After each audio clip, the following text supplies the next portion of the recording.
What's up, you guys? Welcome back to the Average Joe on Money Financial channel.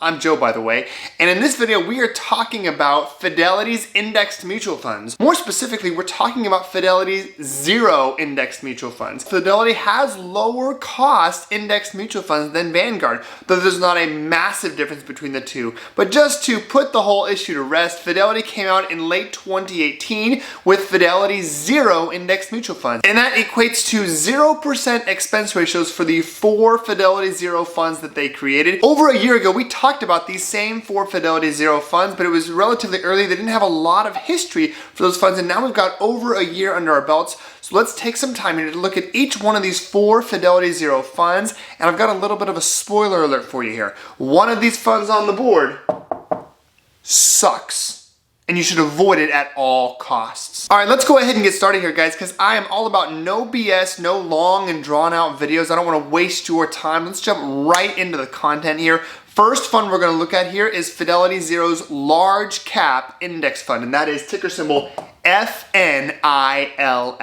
So for each of these 4 Fidelity Zero funds, we're going to take a look at their Fidelity regular counterpart fund as well as the Vanguard counterpart fund that is similar to see how are they performing against their peers. So the Fidelity Zero large cap fund is similar to the S&P 500 index fund, but it's not quite the same. And unfortunately, Fidelity does not have an exact large cap counterpart. They have a Fidelity large cap value and a Fidelity large cap growth, but not a blended between the two funds. So we can't compare it to Fidelity. But Vanguard does have an indexed mutual fund that is very similar. The Vanguard large cap index fund. Ticker symbol here is FZILX. Okay, so as we know, the Fidelity Zero fund has a 0% expense ratio, and Vanguard's index fund has an expense ratio of 0.05%. And to be clear, that's not a high expense ratio. That's very low. That's like $5 per year for every $10,000 invested in the fund. But regardless, it's more than zero. As you can see here, just looking at the top 10 holdings, the top 10 for Fidelity represent 26.03% of the assets in the fund versus 26.8% for the Vanguard fund. And you look here between just the top 5 holdings in the fund, Microsoft, Apple, Amazon, Facebook, and Google, you can see that these are pretty much the exact same weightings. Additionally, the Fidelity Zero fund has 516 holdings versus the Vanguard fund, which holds 582 different holdings. We don't have a 3-year return, but we can look at year-to-date for 2020, which should be interesting considering what has happened in the stock market with COVID-19. And then additionally, we can look at the 1-year return just to see how these two compare. So year-to-date for the Fidelity Zero fund, the return has been 3.74%, and then the 1-year return, 13.45%. And this compares to Vanguard year-to-date, 3.55%, which is lower, and then the 1-year return, 13% even. So from both the year-to-date and the 1-year return perspective, Fidelity Zero wins. How much of that is built in based on the expense ratio? Hard to say, but it's clear that Fidelity Zero is at least matching the performance of its Vanguard counterpart. One thing to note here, and this will be the same for all 4 Fidelity Zero funds, all of them have a dividend distribution schedule of annual in December. So if you're buying this fund and you're looking to live off any of the dividend income, which I wouldn't do that, but in case you were just wondering, annual dividend payouts for Fidelity in December, whereas all of Vanguard's funds pay out quarterly. And we'll look at the Fidelity ones. Some of them pay out semi-annually, some of them pay out quarterly. So I'm not saying that you have to use a large cap index fund, because you could use a large cap, or you could use an S&P 500, or you can use a total market, which we're actually gonna look at that here in just a second. Point here though is if you want to use a large cap index fund, you have no problem going with the Fidelity Zero fund. It outperformed just barely, but it did outperform the Vanguard counterpart fund. Okay, next up, we're gonna look at the second Fidelity Zero fund here, and that is the Fidelity Zero Total Market Index Fund. Ticker symbol here is FZROX, and it does have both a Fidelity and a Vanguard counterpart. So the Fidelity Zero Total Market Index Fund is FZROX, the Vanguard Total Market Index Fund is VTSAX, and the Fidelity counterpart, the one that does have an expense ratio but is also the Fidelity Total Market Index Fund, is FSKAX. Okay, so the Fidelity Zero Fund has a 0% expense ratio. Vanguard has an expense ratio of 0.04%, and Fidelity's standard fund has 0.015%. So both of those index funds have very low expense ratios, but not zero. Let's move forward here. So like I mentioned before, the Fidelity Total Market Zero Fund has an annual dividend payout in December, whereas Fidelity's fund is a semi-annual dividend in April and December, and Vanguard pays quarterly. The top 10 holdings are very similar here. For Fidelity Zero, it's 22.78%. The top 10 holds in net assets for the fund. For Vanguard, it's 23.30%, and for Fidelity's standard fund, 22.63%. The total holdings for the Fidelity Zero Fund is actually much lower here, 2,466 versus Vanguard, 3,531 holdings, and Fidelity, 3,428 holdings. So a lot less holdings here. Let's see if that impacts the overall returns for the fund. Again, we're only looking at year-to-date and the one-year average return. So for Fidelity Zero, the year-to-date return 1.85%, and the one-year return 10.95%.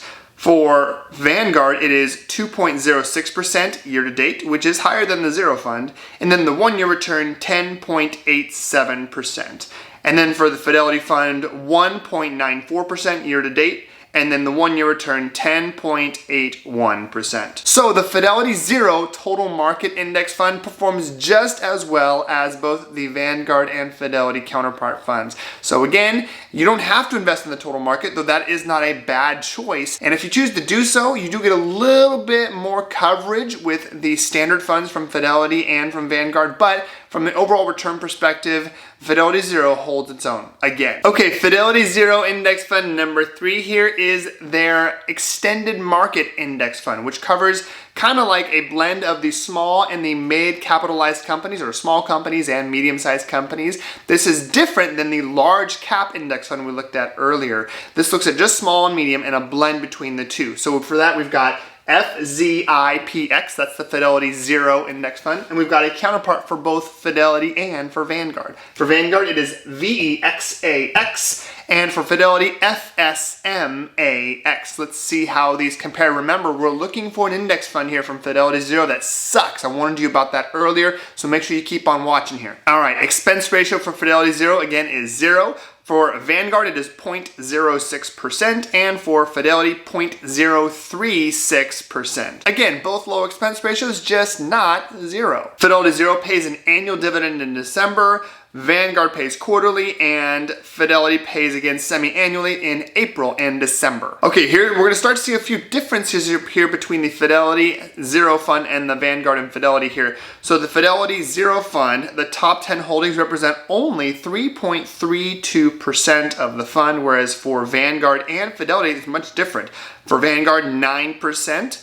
And for Fidelity, 9.28%. And then from a total holdings perspective, the Fidelity Zero Fund holds 1,952 holdings, whereas Vanguard holds 3,246, and Fidelity holds 3,130 holdings.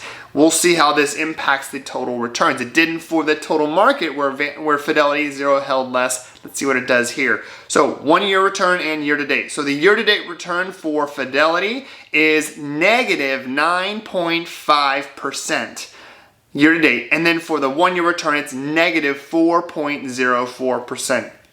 That's really bad. How does that compare to Vanguard and Fidelity? Well, for Vanguard, we've got a year-to-date return of only negative 0.2%. That's a much better return. And then the one-year return for Vanguard, 5.21%. Whereas for Fidelity, the return is a loss of 0.23% and a one-year return positive 5.18%. Shut the front door! That's a massive difference between Fidelity Zero and the Vanguard and Fidelity standard funds. Top 10 holdings are weighted differently. Total holdings are different. So I had to dig a little deeper here. Why is there such a different set of returns here? First thing I want to call to your attention here, if you look at the top 10 holdings for both Fidelity and Vanguard, you see they're firmly slotted in the number 1 position for both of them is Tesla, with almost 3% of the weighting in the fund for both of them. And if you hop on over to the Fidelity Zero Fund, you're going to see that the Tesla weighting is 0. It's not even in the fund. No wonder this fund sucks. Additionally, if you look at the top 10 holdings for Fidelity Zero, none of the weighting is the same. It appears to be a total different index being held compared to the other two funds, and that's not that big of a deal if the returns were better, but they suck. compared to Fidelity and Vanguard users. I'm not sure what's going on here. Not sure why they chose to not include Tesla. I'm not sure if somebody was tasked with buying Tesla and they fell asleep at the wheel and just didn't do it. Point is here, this Fidelity Zero fund sucks. Make sure you do not buy this fund. I don't see any reason why you would buy it. FZIPX is a no-go. Okay, so last Fidelity Zero fund we're looking at here is their total international index fund, and that is FZILX, and we have a Vanguard and a Fidelity counterpart here. We've got for Vanguard VTIAX, and for Fidelity FTIHX. So from an expense ratio perspective, again, Fidelity Zero has a 0 expense ratio. Vanguard's expense ratio 0.11% and Fidelity's expense ratio 0.06%. Again, we've almost got the same dividend payout here. We've got for Fidelity Zero annually in December, for Vanguard quarterly, and then again here annual for Fidelity. An annual payout here for their Fidelity International Total Index Fund. Total holdings here, we've got 2,128 holdings in the Fidelity Zero Fund. And for Vanguard, we've got 7,334 holdings. And then for Fidelity, 4,535 holdings. All right, so how does this impact returns? A little bit of a variance here again in the number of holdings. For the Fidelity Zero Fund, we've got a year-to-date return of a loss, negative 7.2%, and a one-year return, positive 1.46%. How does that compare to the other two funds? For Vanguard, the year-to-date return is a loss of 6.95%, and the one-year return is positive 1.75%. For Fidelity, a year-to-date loss of 7.17% and a one-year gain of 1.38%. All right, so the number of holdings didn't matter here. The Fidelity Zero Fund did not perform quite as well as the Vanguard Fund here, but it held its own. It was pretty much the same here.